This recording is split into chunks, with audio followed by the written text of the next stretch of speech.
세계 지도를 펼쳐서 북아메리카 대륙을 유심히 보면 뭔가 이상한 부분을 본 적 있을 겁니다. 캐나다 바로 옆 미국과 떨어진 한 몽텅이의 땅이 미국 땅이란 것이죠. 알래스카로 불리는 이 지역은 캐나다와 육지로 연결되어 있고 러시아와는 고작 베링해협이란 좁은 바다를 끼고 있지만 정작 미국 본토와는 800km 이상 떨어져 있습니다. 아무리 봐도 캐나다, 러시아와 더 가까운 이 땅은 도대체 왜 미국 땅이 되었을까요? 그건 바로 러시아 외교 역사상 최대의 실수이자 미국 외교 역사상 최고의 거래, 알래스카 매매라는 사건 때문입니다. 알래스카는 원래 러시아 땅이었지만 미국이 살면서 이렇게 된 것이죠. 그렇다면 러시아는 대체 무슨 생각으로 알래스카라는 넓은 땅을 미국에 판 것일까요? 알래스카는 1741년 러시아에 의해 발견되며 러시아의 아메리카 식민지가 된 지역입니다. 당시엔 알래스카가 아닌 루스카야 아메리카로 불렸죠. 막 식민지로 삼았을 당시만 해도 러시아는 강치를 비롯한 수자원과 해달모피에 열광하며 많은 관심을 보였습니다. 하지만 100년도 가지 않아 알래스카 해달이 씨가 마를 지경에 이르게 되자 관심도 점차 사그라들었고 1850년대에 들어서자 알래스카를 타국에 매각해야 한다는 주장이 등장하기 시작합니다. 알래스카 매각론은 여러 요인에 의해 등장했습니다. 먼저 러시아 식민당국, 러시아 아메리카 주식회사는 알래스카를 개발하기 매우 힘든 환경으로 봤습니다. 매각 전후로 그들이 작성한 여러 자료를 보면 알래스카의 혹독한 자연환경으로 인해 개발이 매우 어렵다는 내용이 자주 언급되죠. 알래스카의 자연환경은 러시아의 부담이었다는 것입니다. 물론 알래스카보다 더 혹독한 환경을 지닌 시베리아의 야쿠티아 지역도 개간해놓고 이게 무슨 소린가 싶겠지만 당시 러시아에게 야쿠티아는 러시아의 핵심 지역과 훨씬 더 가까운 곳에 위치했으며 육지로 연결된 곳으로 개발을 위한 인력은 물론 각종 물자를 지원하기 더 쉬운 지역이었습니다. 반대로 알래스카는 아니었죠. 이렇게 외부에서 개발 자원을 동원하기 어렵다면 알래스카 내부에서라도 충당할 수 있어야 했는데 그조차 힘들었습니다. 1860년 기준 알래스카엔 3만 명의 원주민이 거주했고 러시아인은 이보다 훨씬 적었습니다. 그래도 세상만사 돈으로 안 되는 게 없다고 자금을 왕창 쏟아부으면서 사업을 키우면 해결되는 문제 아닌가 싶을 수 있는데 19세기 중반 러시아 제국은 그럴 돈도 없었습니다. 러시아는 크림 전쟁 이후 극심한 재정난에 직면한 상태였고 식민지에 돈을 쏟긴커녕 이를 극복하기 위해 돈이 되지 않는 식민지를 하나둘 정리할 생각을 갖고 있었습니다. 이런 와중에 러시아 아메리카 주식회사의 경제는 악화를 거듭하던 상황이었으며 1866년엔 주가가 3분의 1 이하로 추락했습니다. 당시 러시아 제국의 지출은 연 4억 루블 정도로 알래스카를 판다고 해서 이를 해결할 수 있는 건 아니었지만 재정난 속에 쓸데없는 지출을 줄이는 것은 중요했습니다. 한편 국제정세와 알래스카의 지정학적 위험도 문제였습니다. 당시 알래스카는 외국인이 들어와 원주민과 무기, 주류 등의 불법적인 교환, 각종 밀무역, 포경업, 금광 채취업 등이 전개됐습니다. 여기에 미국과 영국인들이 지역 연안을 따라 올라오는 등 식민지의 상황을 불안하게 만들었습니다. 이런 와중에 영국의 존재와 그들의 견제도 부담이었습니다.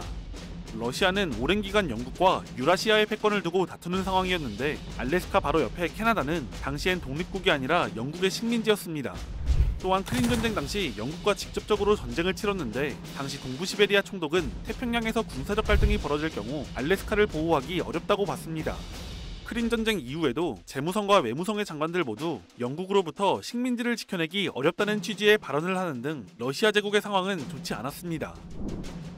결국 러시아는 알래스카에서 얻을 수 있는 잠재적인 이득보다 알래스카를 보호하는 비용이 더 크고 멀지 않은 시기에 알래스카를 적국에 빼앗길 수 있다고 봤습니다.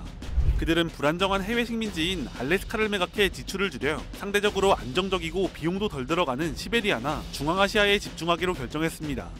여기에 영국과 외교적 갈등이 고조되고 있던 신흥국 미국에 알래스카를 판매해 영국을 막고 미국과의 관계 증진까지 추구하는 등 다방면에서 이득을 보려 했습니다. 1867년 러시아 제국은 720만 달러를 받고 루스카야 아메리카를 미국에 팔았습니다. 우리나라 국토의 17배에 해당하며 미국의 5분의 1에 해당하는 면적이었고 가격은 1제곱킬로미터당 5달러에 불과했습니다.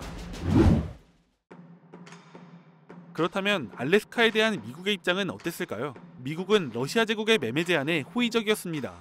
19세기 미국은 멀루주의라고 불리는 유럽과 아메리카 대륙의 상호 불간섭을 주 내용으로 하는 고립정책을 취했는데 이 관점에서 봤을 때 유럽 열강 중 하나인 러시아가 알아서 아메리카 식민지를 포기하고 떠난다는 것은 매우 긍정적인 제안이었습니다.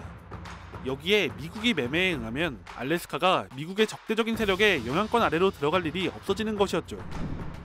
미국은 경제적으로도 긍정적으로 봤는데 알래스카를 통해 미국의 대아시아 무역을 확장시킬 수 있을 것이라 기대했습니다. 또한 군사적으로도 좋게 봤는데요. 알래스카를 확보한다면 북미에서 미국의 주요 경쟁국인 영국의 브리티시 콜롬비아 지역과 태평양 방향의 주요 항구인 에스콰이몰트 항구를 포위할 수 있었습니다. 다만 알래스카 매매에 대해선 미국 내 부정적인 여론이 존재했습니다. 전체적인 여론은 긍정적이었지만 일각에선 알래스카의 가치를 실감하지 못하며 반대했죠. 이들은 이를 진행한 시워드 국무장관을 비난하며 시워드의 삽질이라고 비난하거나 알래스카를 두고 시워드의 냉장고라고 비난했습니다. 이후 양측은 미국의 남북전쟁으로 인해 논의가 잠시 지지부진하지만 근본적인 이해관계는 일치하는 면이 많았기 때문에 남북전쟁이 일단락되자 매매는 일사천리로 진행됩니다. 알래스카 매매는 오늘날 러시아 외교 역사상 최악의 실수 중 하나로 꼽힐 만큼 부정적인 평가를 받습니다. 이유는 간단한데 알래스카를 팔아서 얻은 720만 달러는 알래스카가 창출하는 경제적 가치에 비해 헐값이나 마찬가지이며 지정학적 가치는 그 이상일 수 있기 때문입니다. 우선 알래스카는 상상 이상으로 거대한 자원을 갖고 있었습니다. 그동안 합법과 불법을 가리지 않고 채굴한 철의 양만 해도 약 4천만 달러, 2015년 기준 92억 7천만 달러에 이릅니다.